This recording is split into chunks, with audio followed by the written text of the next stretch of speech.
Nobody likes debt collection calls. Like nobody likes, your phone constantly ringing off the hook 24/7.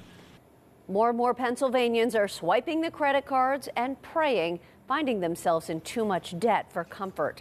But when the debt collection companies start calling, most people don't know what to do. KDKA investigator Megan Schiller learned that debt collection calls recently spiked 200% nationwide. She explains your rights and how to avoid some financial pitfalls. If you find yourself trying to get out of debt, it's possible your phone will soon light up nonstop. But if this happens, you are far from alone. It seemed a little weird to me, but I was like, oh. James Reinhardt tells KDKA he made a pretty big mistake, not just overspending. I was a little worried because some of my credit cards, the limits were getting a bit high. So I thought I would be proactive about it and try to consolidate them. And I contacted what I believed to be a consolidation company. But he actually signed up with a debt settlement company, and his phone blew up with calls from debt collectors.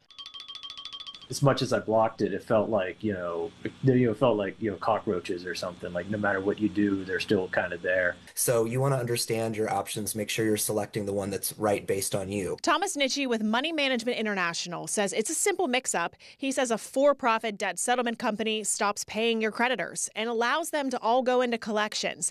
That's how they'll later try to get the debt negotiated lower. If your accounts are already in collections, then fine. There's no harm in trying to settle on them, other than you'll get a 1099 at the end of the year for any amount of debt that's forgiven. So keep that in mind at tax time.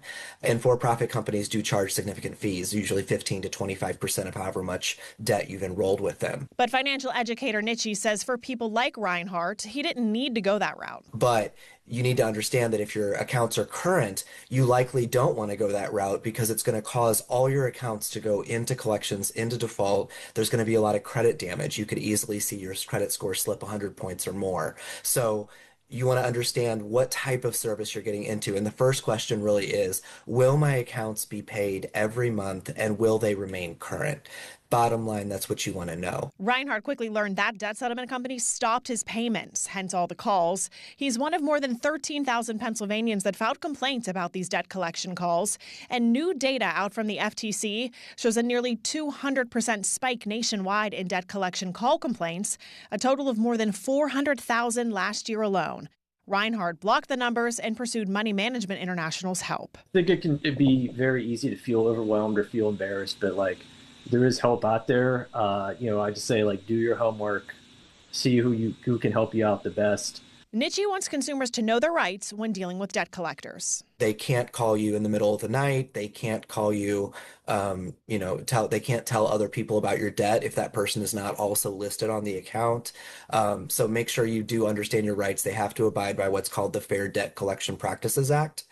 So it's a good idea to review that, make sure you understand your rights, and if they're being violated, make sure you take action.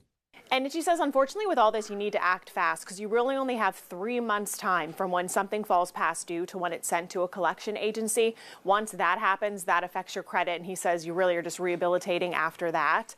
Luckily for Reinhardt, though, he's now on a payment plan and they negotiated a lower interest rate for him and they make timely payments on his behalf.